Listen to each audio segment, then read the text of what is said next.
ಏನ್ ರೋಡ್ ಗುರು ಅಂತ ಹೇಳಿ ಬೆಂಗಳೂರಿನಲ್ಲಿ TV9 ಅಭಿಯಾನವನ್ನ ಮಾಡ್ತಾ ಇದೆ. ಜೀವವನ್ನ ತೆಗೆಯೋದಕ್ಕೆ ಬೆಂಗಳೂರಿನ ರಸ್ತೆಗಳು ಯಾವ ರೀತಿಯಾಗಿ ಬಾಯಿ ತೆರೆದು ಕೂತಿವೆ ಅನ್ನೋದರ ಬಗ್ಗೆ ವಿಶೇಷ ಅಭಿಯಾನವನ್ನ ನಡೆಸ್ತಾ ಇದ್ದು ರಕ್ಕಸ ರಸ್ತೆಗಳ ದರ್ಶನವನ್ನೇ ಮಾಡಿಸ್ತೀವಿ. ಬನ್ನಿ.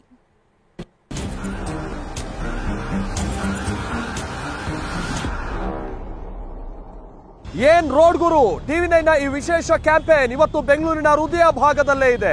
ಅದು ಕೂಡ ನಮ್ಮ ರಾಜ್ಯದ ಶಕ್ತಿ ಕೇಂದ್ರ ವಿಧಾನಸೌಧದ ಅಕ್ಕಪಕ್ಕದಲ್ಲೇ ಬಲಿಗಾಗಿ ಕಾಯ್ತಾ ಇರುವಂತ ಗುಂಡಿಗಳು ಸುಮಾರು 6-7 ಅಡಿ ಆಳದಷ್ಟು ಮ್ಯಾನ್ ಹೋಲ್ಗಳು ಹೇಗೆ ಬಲಿಗಾಗಿ ಕಾಯ್ತಾ ಇದೆ ಅನ್ನೋದನ್ನ ನಿಮ್ಮ ಮುಂದೆ ಇಡ್ತಾ ಹೋಗ್ತೀವಿ. ಹಾಗಾದ್ರೆ ಪ್ರತಿದಿನ ಇಲ್ಲೇ ಓಡಾಡ್ತಾರೆ MLAಗಳು, ಮಿನಿಸ್ಟ್ರುಗಳು, ಜೊತೆಗೆ ವಿಧಾನ ಪರಿಷತ್ ಸದಸ್ಯರುಗಳು, ಅಧಿಕಾರಿಗಳು. ಇವ್ರ ಕಣ್ಣಿಗೆ ಯಾರಿಗೂ ಬೀಳ್ತಾ ಇಲ್ವಾ?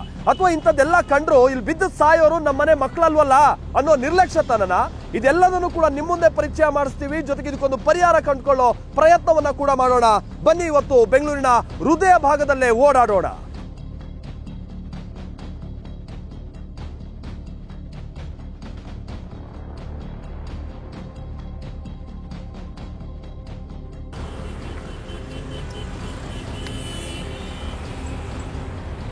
ನಾನೀಗ ಬೆಂಗಳೂರಿನ ಹೃದಯ ಭಾಗದ ಅತಿ ಪ್ರಮುಖ ಜಂಕ್ಷನ್ ಆಗಿರುವಂತ ಮಿನರ್ವಾ ಸರ್ಕಲ್ ಬಳಿ ಇದ್ದೀನಿ. ಮಿನರ್ವಾ ಸರ್ಕಲ್ ಯಾಕೆ ಅತಿ ಪ್ರಮುಖ ಜಂಕ್ಷನ್ ಅಂದ್ರೆ ನೋಡಿ, ನಿಮ್ಗೆ ಒಂದ್ ಕಡೆಯಿಂದ ಚಾಮರಾಜಪೇಟೆ ಕಡೆಯಿಂದ ಬರೋರು, ಮತ್ತೊಂದ್ ಕಡೆ ಈ ನಿಮ್ಗೆ ಜಯನಗರ ಹಾಗೆ ಬಸವನಗುಡಿಯಿಂದ ಬರೋರು, ಈ ಕಡೆ ಶಾಂತಿನಗರ ಸೈಡ್ ಇಂದ ಬರೋರು, ಇವರೆಲ್ಲರೂ ಇಲ್ಲಿ ಸೇರಿ ಈ ಕಡೆ ನೋಡಿ ಮೆಜೆಸ್ಟಿಕ್ ಹೋಗುವಂತ ರೂಟ್ ಇದು. ಟೌನ್ ಹಾಲು ಮತ್ತೆ ಮೆಜೆಸ್ಟಿಕ್ JC ರೋಡ್ ಹೋಗುವಂತ ರೂಟ್ ಇದು. ಎಂಥ ಕಚಡ ರೋಡ್ಗಳು, ಎಂಥ ಅವ್ಯವಸ್ಥೆ ಇರುವಂತ ರೋಡ್ಗಳು. ವಿಧಾನಸೌಧದ ಕೆಲವೇ ಕಿಲೋಮೀಟರ್ ದೂರದಲ್ಲಿರುವಂತ JC ರೋಡು ಪಂಚವಾರ್ಷಿಕ ಯೋಜನೆ ಆಗ್ತಾ ಇದೆ. ಯಾಕೆ ಪಂಚವಾರ್ಷಿಕ ಯೋಜನೆ ಅಂದ್ರೆ 1 ವರ್ಷ ಆಗಿದೆ ಒಂದು ಕಾಮಗಾರಿ ಶುರುವಾಗಿ. ಹೇಳ್ತಾ ಇದೀವಿ ಕೇಳಿ, 10% ಕೂಡ ಮುಗ್ದಿಲ್ಲ. ಆ ಕಾರಣಕ್ಕಾಗಿ ಹೇಳಿದ್ದು 5 ವರ್ಷ ಆದ್ರೂ ಮುಗಿಯದಂತ ಯೋಜನೆ ಇದು ಅಂತೇಳಿ. ಇದು ನಮ್ಮ ವ್ಯವಸ್ಥೆಯ ನಿರ್ಲಕ್ಷ್ಯತನಕ್ಕೆ ಒಂದು ಸಾಕ್ಷಿ. ಈ ರೀತಿಯಾದಂತ ಒಂದು ಕಳಪೆ ಕಾಮಗಾರಿ ಅಥವಾ ನಿಧಾನಗತಿಯ ಕಾಮಗಾರಿಯಿಂದಾಗಿ ಒಂದು ಆ ರೋಡ್ ನಲ್ಲಿ ಹೋಗೋಕ್ಕಾಗಲ್ಲ. ಆ ಕಾರಣಕ್ಕಾಗಿ ಏನ್ ಸಮಸ್ಯೆ ಆಗಿದೆ ಅಂತ ಅಂದ್ರೆ ಈ ಅಕ್ಕಪಕ್ಕದಲ್ಲಿರುವಂತ ಎಲ್ಲ ರಸ್ತೆಗಳಲ್ಲೂ ಕಿಲೋಮೀಟರ್ ಗಟ್ಟಲೆ ಟ್ರಾಫಿಕ್ ಜಾಮ್ ಉಂಟಾಗ್ತಾ ಇದೆ. ಪಂಚವಾರ್ಷಿಕ ಯೋಜನೆಯ ಒಂದು ಕಾಮಗಾರಿ ಆಗ್ತಾ ಇದೆಯಲ್ಲ, ಬನ್ನಿ ಆ ವ್ಯವಸ್ಥೆಯನ್ನು ನಿಮ್ಗೆ ತೋರಿಸ್ತಾ ಹೋಗ್ತೀನಿ.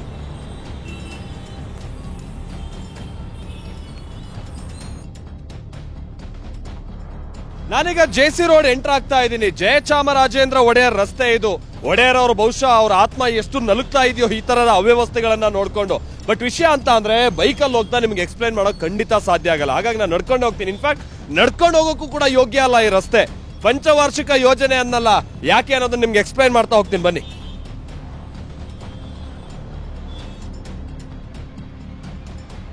ನೋಡಿ, JC ರೋಡ್ ಅಲ್ಲಿ ಅಕ್ಕಪಕ್ಕ ಬಹಳ ದೊಡ್ಡ ದೊಡ್ಡ ಹಾಸ್ಪಿಟಲ್ಗಳಿದೆ. ಪಕ್ಕನೆ ಕಿಮ್ಸ್ ಹಾಸ್ಪಿಟಲ್ ಇರೋದು.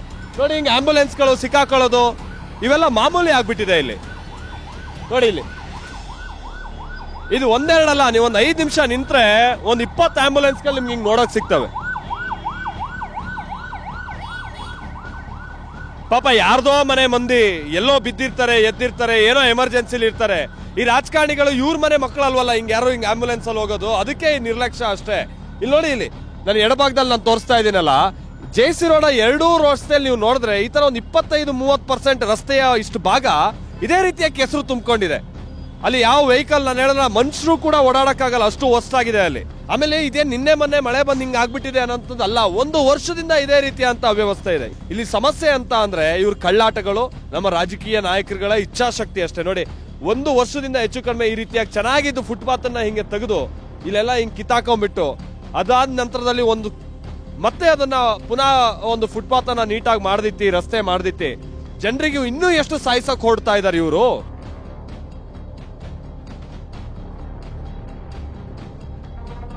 ಬಹಳ ಮಂದಿ, ನೀವು ಸುಮ್ಮನೆ ಇಲ್ಲಿ TV9 ಬಂದಿದೆ ಅಂತ ವಿಚಾರ ಗೊತ್ತಾಗ್ತಾ ಇದ್ದ ಹಾಗೆ 10 ಮಂದಿ ಬಂದ್ಕೊಂಡ್ಬಿಟ್ಟು ಅವ್ರ ಫ್ರಸ್ಟ್ರೇಷನ್ ಹೇಳ್ಕೊಳ್ತಾರೆ. ಪಾಪ ಸರ್, ಎಷ್ಟು ಟೈಮಿಂದ ವರ್ಕ್ ಶುರುವಾಗಿದೆ ಸರ್? ಇದು ಎಷ್ಟು ಟೈಮಿಂದ ಈ ತರ ಅವ್ಯವಸ್ಥೆ ಸರ್? ಅಲ್ಲಿ 6 ತಿಂಗಳಿಂದ ಇದೇ ಗೋಳು, ಇದೇ ಹಣೆ ಬರ. ನೋಡಿ, ಅಲ್ಲಿಂದ ಅಲ್ಲಿವರೆಗೂ ಫುಲ್ ದಿನ ಕಂಜೆಸ್ಟೆಡ್ ಇದು ಟ್ರಾಫಿಕ್ ಫುಲ್ ಜಾಮ್ ಆಗುತ್ತೆ. ಆಮೇಲೆ ಇಲ್ಲಿ ಚರಂಡಿ ನೋಡಿ, ಎಷ್ಟು ಸೊಳ್ಳೆಗಳು ಮುಚ್ಚಿಕೊಂಡು ಎಲ್ಲೆಲ್ಲ ಡ್ರೈನೇಜ್ ಎಲ್ಲ ಆಗಿದೆ, ಕೊಚ್ಚೆ ನೀರೆಲ್ಲ ಇದೆ. ಜನಗಳು ಫುಟ್ಪಾತಲ್ಲಿ ಓಡಾಡಕ್ಕೆ ಜನಕ್ಕೆ ಜಾಗ ಇಲ್ಲ. ಇಲ್ಲಿ ಎಷ್ಟು ವರ್ಸ್ಟಾಗಿದ್ರೆ ಇರಾಸ್ಪಾನ್ಸಿಬಲ್ ಪೀಪಲ್ ಮಾಡ್ತಾ ಇದ್ದಾರೆ ಇಲ್ಲಿ. ಸರ್, ಇನ್ನೊಂದು ವಿಷಯ ಅಂದ್ರೆ ಬಹಳ ಬಿಸ್ನೆಸ್ ಮಾಡುವಂತ ಏರಿಯಾ. ನನಗೆ ಗೊತ್ತಿರೋ ಹಂಗೆ ಯಾರಾದ್ರೂ ಹೊಸ ಕಾರ್ ತಗೊಂಡ್ರೆ ಇಲ್ಲಿಗೆ ಫಸ್ಟ್ ತಗೊಂಡ್ಬರ್ತಾರೆ ಆಕ್ಸೆಸರೀಸ್ ಹಾಕ್ಸಕ್ಕೆ. ಮತ್ತು ಇಲ್ಲಿ ಏನಾದ್ರು ಫಸ್ಟ್ ಕಾರ್ ತಗೊಂಡ್ರೆ ಸರ್ ಹುಕ್ಕಂ ಬೀಳುತ್ತೆ ಸರ್. ಇಲ್ಲಿ ಇದರಿಂದ ಬಿಸ್ನೆಸ್ಗೆ ಎಷ್ಟು ಎಫೆಕ್ಟ್ ಆಗಿದೆ JC ರೋಡ್ ಅಲ್ಲಿ ಅಂದ್ರೆ ಮೊದಲೆಲ್ಲ ಎಲ್ಲ ಬಂದು ಮೆಟೀರಿಯಲ್ ಎಲ್ಲ ತೊಗೊಂಡೋಗೋರು, ಇವಾಗ ಒಬ್ಬ ಕಸ್ಟಮರೇ ಬರಲ್ಲ, ಎಲ್ಲ ಬಿಸ್ನೆಸ್ ಸಿಕ್ಕಾಬಿಟ್ಟೆ ಎಫೆಕ್ಟ್ ಆಗಿದೆ ಇಲ್ಲಿ ರೋಡಲ್ಲಿ. ಇಲ್ಲಿ ವರ್ಕ್ ಆಗ್ತಿದೆಯಾ ಸರ್? ಕೆಲಸದವ್ರು ಯಾರು ಕಾಣ್ತಾರ ಸರ್? ಯಾರು ಇರಲ್ಲ, ಬರೀ ಇದು ಒಂದು JCB ನಿಂತಿರ್ತದೆ, ಇದೊಂದು JCB ನಿಂತಿರ್ತದೆ ಅಷ್ಟೇ. ಯಾರು ನಾಯಿನೂ ಇರಲ್ಲ ಇಲ್ಲಿ. ನಿಮಗೆ ಎಂಟ್ರಿ ಆಗ್ತಾನೆ JC ರೋಡಲ್ಲಿ ಕಾಣೋದು ಅಂತ ಅಂದ್ರೆ ನೋಡಿ, ಇದೊಂದು ವೆಹಿಕಲ್ ಬಹಳ ದಿವಸಗಳಿಂದ ನಿಂತು. ಸರ್, ಈ ವೆಹಿಕಲ್ ಇಲ್ಲಿ ನಿಂತು ಎಷ್ಟು ವರ್ಷ ಆಯ್ತು ಸರ್? ಸರ್ ಭಾಳ ದಿನ ಇದೆ ಸರ್. ಇದು ನಿಯರ್ ಅಬೌಟ್ 7-8 ಮಂತ್ಸ್ ಮೇಲೆ ಇದೆ, ಇಲ್ಲೇ ಇದೆ. ಒಟ್ಟು ಎಷ್ಟು ತಿಂಗಳಾಯ್ತು ಸರ್ ಇದೇ ತರ ಇವ್ರು ಅಗದು ಬಿಟ್ಟು? ಸರ್ ಆಯ್ತು ಸರ್, 1 ಇಯರ್ ಮೇಲೆ ಆಯ್ತು ಸರ್. 2 ಕಡೆ ಕಟ್ ಮಾಡಿ, ಫಸ್ಟ್ ಆ ಕಡೆ ಕಟ್ ಮಾಡಿದ್ದಾರೆ, ಅದು ಒಂದು 6 ತಿಂಗಳಾಯ್ತು, ಆಮೇಲೆ ಮುಚ್ಚಿದ್ದಾರೆ. ಈಗ ತಿರ್ಗಾ ಇಲ್ಲಿ ಓಪನ್ ಮಾಡಿದ್ದಾರೆ, ಇದು ನಿಯರ್ ಅಬೌಟ್ 6 ತಿಂಗಳ ಮೇಲೆ ಆಯ್ತು. ಆದ್ಮೇಲೆ ವೈಟ್ ಟ್ಯಾಪಿಂಗ್ ಬೇರೆ ಮಾಡ್ತಾರಂತೆ ಕಾಂಕ್ರೀಟ್ ರೋಡು, ಅದಕ್ಕೆ ಕೇಳಿದ್ದೀನಿ ಒಂದು 5 ವರ್ಷನ ಇದು ಅಂತ. ಹಾಗೆ ಆಗುತ್ತೆ, 5 ವರ್ಷ ಮೇಲೇನೂ ಆಗ್ಬೋದು, ಹೇಳಕ್ಕಿಲ್ಲ. ಹಂಗೆ ಈ ರೀತಿ ಇದೆ ನೋಡಿ. ಅದು ಚೇಂಬರ್ ಮಾಡಿದ್ದಾರೆ, ಅದು ಹಂಗೆ ಓಪನ್ ಬಿಟ್ಬಿಟ್ಟಿದ್ದಾರೆ. ಎಲ್ಲ ಮಳೆ ನೀರೆಲ್ಲ ಆಗೋದು, ಇಲ್ಲೆಲ್ಲ ಮಳೆ ನೀರು ಬಂದು ಜನ ಪಬ್ಲಿಕ್ ಓಡಾಡೋಕ್ಕೆ ಜಾಗ ಇಲ್ಲ, ಹಂಗೆ ಸ್ಲಿಪ್ ಆಗಿ ಕೆಲವರು ಬಿದ್ದು ಹೋಯ್ತಾರೆ. ಅಲ್ಲಿ ಚೇಂಬರ್ ಮಾಡಿದ್ದಾರೆ, ಅದನ್ನು ಓಪನ್ ಹಂಗೆ ಬಿಟ್ಟಿದ್ದಾರೆ. ಯಾವಾಗ ಮಾಡ್ತಾರೆ ಏನು ಕೇಳೋಕ್ಕಿಲ್ಲ ಸರ್. ಟ್ರಾಫಿಕ್ ಮಿನಿಮಮ್ ಒಂದು ಸ್ಟೆಪ್ ಬೈ ಸ್ಟೆಪ್ ಹೆಂಗಾರ 1 ಅವರ್ ವೆಯ್ಟ್ ಮಾಡಬೇಕು. ಅಲ್ಲಿ ಲಾಲ್ ಬಾಗ್ಲಿಂದ ಇಲ್ಲಿ ಬರೋದಕ್ಕೆ ನಮ್ಮ ಕಸ್ಟಮರ್ ಒಬ್ಬರು ಹೇಳಿ ಸರ್, 1 ಅವರ ನಾನು ಬರ್ತೀನಿ ಸರ್. ಎಷ್ಟು, ಒಂದು 600 ಮೀಟರ್ ಸರ್? ಇಲ್ಲಿಗೆ 2 ಫರ್ಲಾಂಗ್ ಇರೋದಿಲ್ಲ, ಅದಕ್ಕೆ 1/2 ಅವರ್ 1 ಅವರ್ಗೆ ಆಯ್ತಪ್ಪ ಅಂತಾರೆ. Thank you sir, thank you very much. ನೋಡಿ, JC ರೋಡ್ ಎಂಟರ್ ಆಗ್ತಾ ಈ ತರದ ಕೆಲವು ಮಿಷಿನ್ಸ್ ಗಳಿದಾವೆ. ಇಲ್ಲಿ ಅವ್ರು ಹೇಳ್ತಾರೆ ಈ ಮಿಷಿನ್ ಎಲ್ಲ ಇಲ್ಲಿಂದ ತೆಗೆದೇನೆ ತಿಂಗಳಾನ್ಗಟ್ಲೆ ಆಗೋಗಿದೆ ಅಂತೀವಿ. ಏನ್ ಕೆಲ್ಸಕ್ಕೆ ಬರೋ ಮಿಷಿನ್ ಅನ್ನೋದೇ ಗೊತ್ತಿಲ್ಲ ಇಲ್ಲಿ ಅವರಿಗೆ. ಕೆಲಸ ಮಾಡಕ್ ಯಾರು ಜನ ಇಲ್ಲ, ಇಂಥ ಮಿಷಿನ್ಗಳಿಲ್ಲೇನು ಕೆಲಸ ಮಾಡ್ತಾ ಇಲ್ಲ. ಇಷ್ಟು ಅಗತ್ಕೊಂಡು ಯಾರು ಬಿದ್ದು ಸಾಯ್ಲಿ ಅಂತ ಕಾಯ್ತಾ ಇದ್ದೀರಾ ಹಾಗಾದ್ರೆ ನೀವು? ಅದು ಇಲ್ಲಿ ಅವ್ರು ಕೇಳ್ತಾ ಇರುವಂತ ಪ್ರಶ್ನೆ. ಇನ್ನು ನಿಮ್ JC ರೋಡಲ್ಲಿ ಓಡಾಡ್ತಾ ಈ ತರ ಸ್ಲ್ಯಾಬ್ ಬಿದ್ದಿರೋವು ನಿಮ್ಗೊಂದು 10 ಅಡಿ ಗುಂಡಿ, 12 ಅಡಿ ಗುಂಡಿ, ಈ ತರದೊಂದು 50 ಸಿಗ್ತವೆ ನಿಮ್ಗೆ. ಯಾರ ಮನೆ ಮಕ್ಕಳು ಬಿದ್ರೆ ಇವ್ರುಗಳಿಗೇನೋ, ಅವ್ರ ಮನೆ ಮಕ್ಕಳಲ್ವಲ್ಲ, ಯಾರು ಬಿದ್ರೆ ಸತ್ರ ಇವ್ರಿಗೇನೋ ಅನ್ನೋ ರೀತಿಯಾದಂತ ಗುಂಡಿಗಳು. ಈ ತರದೊಂದು 100 ಗುಂಡಿಗಳು ನಿಮ್ಗೆ ಸಿಗ್ತಾ ಹೋಗುತ್ತವೆ. ಹೇಳೋರಿಲ್ಲ ಕೇಳೋರಿಲ್ಲ, ಈ ರೀತಿಯಂತ ಅವ್ಯವಸ್ಥೆ ಇದೆ ಇಲ್ಲಿ JC ರೋಡಲ್ಲಿ.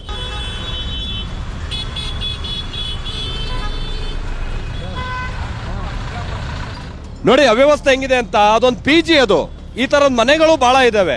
ಮಕ್ಳುಗಳು ನೋಡಿ, ಸಣ್ಣ ಸಣ್ಣ ಮಕ್ಕಳು, ಏನಾದ್ರೂ ಆ ಮಗು ಸ್ವಲ್ಪ ಮುಂದೆ ಬಂದ್ಬಿಟ್ಟು ಏನಾದ್ರೂ ಯಾರೋ ಮೇಲೆ ಕಾನ್ಸಂಟ್ರೇಟ್ ಮಾಡಿಲ್ಲ, ಪೇರೆಂಟ್ಸ್ ಯಾರು ನೋಡಿಲ್ಲ, ಅಕ್ಕಪಕ್ಕದವ್ರು ಯಾರು ನೋಡಿಲ್ಲ ಅಂದ್ರೆ ಸೀದಾ ಬಂದು ಏನಾದ್ರು ಗುಂಡಿಗೆ ಬಿದ್ರೆ ನೋಡ್ರಿ, ಇಲ್ಲಿ 4-5 ಅಡಿ ಗುಂಡಿ ಇದೆ ಇಲ್ಲಿ ನೀರು. ಏನಾದ್ರು ಮಕ್ಕಳು ಯಾರಾದ್ರೂ ಪಾಪ ಗೊತ್ತಿದ್ದವರು ಗೊತ್ತಿಲ್ಲದೆ ಬಂದ್ಕೊಂಡ್ಬಿಟ್ಟು ಈ ಗುಂಡಿಗಳಿಗೆ ಏನಾದ್ರು ಬಿದ್ರೆ ಆ ಮಕ್ಕಳು ಬದುಕ್ತಾರನ್ರಿ ಇಲ್ಲಿ. ನೋಡಿ, ನಾನು ಅದಕ್ಕೆ ಹೇಳಿದ್ದು, ಯಾರ್ದೋ ಮನೆ ಮಕ್ಕಳು ಈ ತರ ಗುಂಡಿಗೆ ಬೀಳಕ್ಕೆ ಇನ್ನೂ ಎಷ್ಟು ದಿವಸ ಕಾಯ್ತೀರಾ ನೀವು? ಇನ್ನೂ ಎಷ್ಟು ದಿವಸ ನೀವು ಇನ್ಯಾರೋ ಸಾಯ್ಲಿ ಆಮೇಲೆ ರೆಡಿ ಮಾಡ್ಸೋಣ ಅಂತ ಕಾಯ್ತಾ ಇದ್ದೀರಾ? ನೋಡಿ, ಆ ಮಗು ಇಲ್ಲೇ ಆಟ ಆಡ್ಕೊಳ್ತಾ ಇದೆ. ಈ ತರದ 10 ಮಕ್ಕಳುಗಳು ನಿಮ್ಗೆ ಕಾಣ್ತಾರೆ JC ರೋಡಲ್ಲಿ ಓಡಾಡ್ತಾ.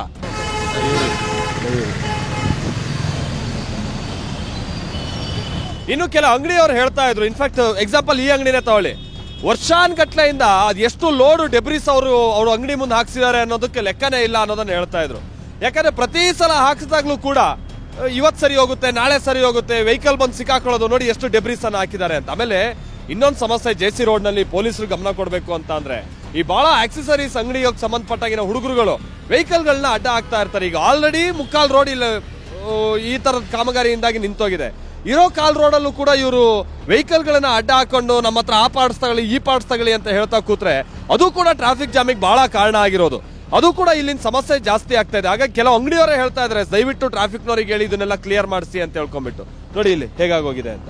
ಬನ್ನಿ, ಇಲ್ಲಿ ಕೂಡ ಅಂಗಡಿಯವರು ಇದ್ದಾರೆ, ಅವ್ರನ್ನ ಮಾತಾಡ್ಸೋಣ ಬನ್ನಿ.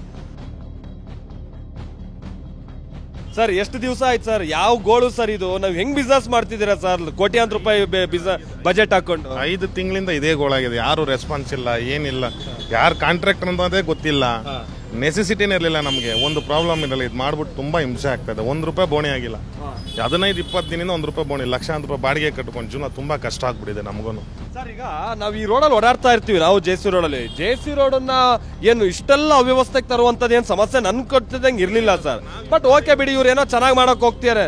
ಬಟ್ ಇರೋ ರೋಡ್ ಹೆಂಗ್ ಹಾಳು ಮಾಡ್ಬಿಟ್ಟಿದ್ದಾರೆ ಸರ್ ಇವರು? ತುಂಬಾ ದರಿದ್ರ ಮಾಡಿದ್ದಾರೆ. ನೀವೇ ನೋಡ್ತಾ ಇದೀರಲ್ಲ ನೋಡಿ, ಇಲ್ಲೆಲ್ಲ ಗಾಡಿಗಳು ಕಚ್ಕೊಂಡು 1 ವಾರದಿಂದ ನಾವು ಪಟ್ಟಿರೋ ಅವಸ್ಥೆ ನಮಗೆ ಗೊತ್ತು ನೋಡಿ. ಇಲ್ಲಿ ಪೈಪ್ ಎಲ್ಲ ಕಟ್ಟಾಗಿದೆ. ಯಾಕೆ 1 ದಿನ ಆಗಿದೆ, ಅಲ್ಲೇ ಪೈಪ್ ಕಟ್ಟಾಗಿ ವಾಟರ್ ಎಲ್ಲ ಲೀಕ್ ಆಗ್ತಾ ಇದೆ. ಈಗ ಮಾಡ್ತಿರೋ ಹೊಸ ಕಾಮಗಾರಿ ಇದು. ಮೊನ್ನೆ ರಾತ್ರಿ ಹಾಕಿರೋದು, ಬೆಳಿಗ್ಗೆ ಇಲ್ಲ ಪೈಪು, ಅದ್ ನಾವು ಮುಚ್ಚಿರೋದು. ಇಲ್ಲ ತೆಗರೆ ನೀರು ಲೀಕ್ ಆಗತ್ತೆ, ಕಾವೇರಿ ವಾಟರ್.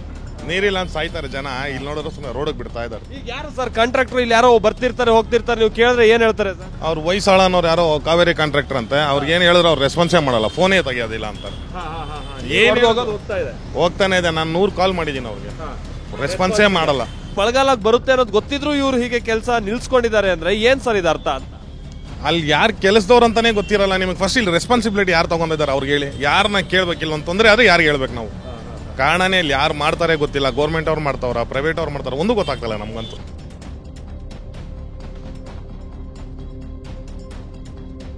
ಈ ಭಾಗದ ಜನರಿಗೆ ಇನ್ನೂ ಸಿಡ್ತರಿಸಿರೋ ಕೆಲಸ ಏನ್ ಗೊತ್ತಾ ನೋಡಿ, ಈ ರೋಡ್ನ JC ರೋಡ್ನ ಒಂದ್ ಸೈಡ್ ನಲ್ಲಿ ಹೀಗೆ ಏನೋ ಈ ಫುಟ್ಪಾತ್ ಅನ್ನ ಮಾಡಿದ್ದಾರೆ. ಬಟ್ ಈಗ ಫುಟ್ಪಾತ್ ಸರಿಯಾಗಿಲ್ಲ ಅಂತೇಳಿ ಮತ್ತೆ ಹೊಡಿತಾ ಇದಾರೆ, ಅದು ಯೂಸಿಗೆ ಇಲ್ಲ ಅಂತೆ.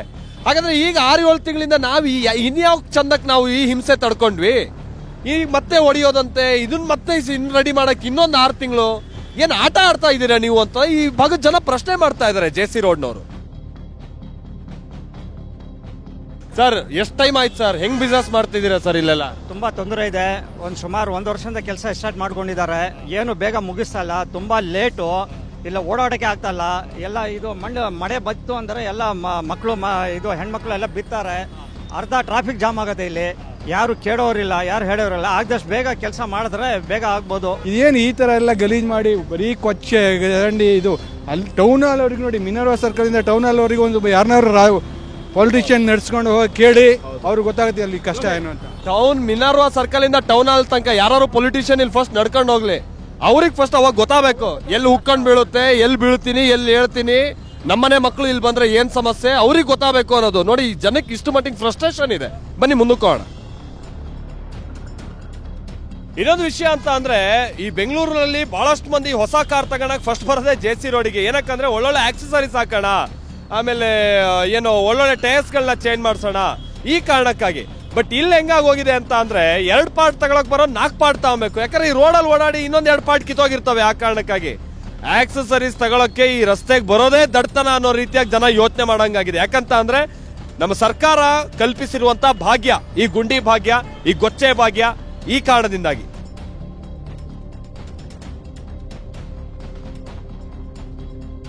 ಹೇಳ್ಕೊಳ್ಳೋಕೆ ಜಯಚಾಮರಾಜೇಂದ್ರ ರಸ್ತೆ ಅರ್ಥಾತ್ JC ರೋಡ್ ಬೆಂಗಳೂರಿನ ಹೃದಯ ಭಾಗದಲ್ಲಿರುವಂತಹ ಒಂದು ರಸ್ತೆ ಇದು.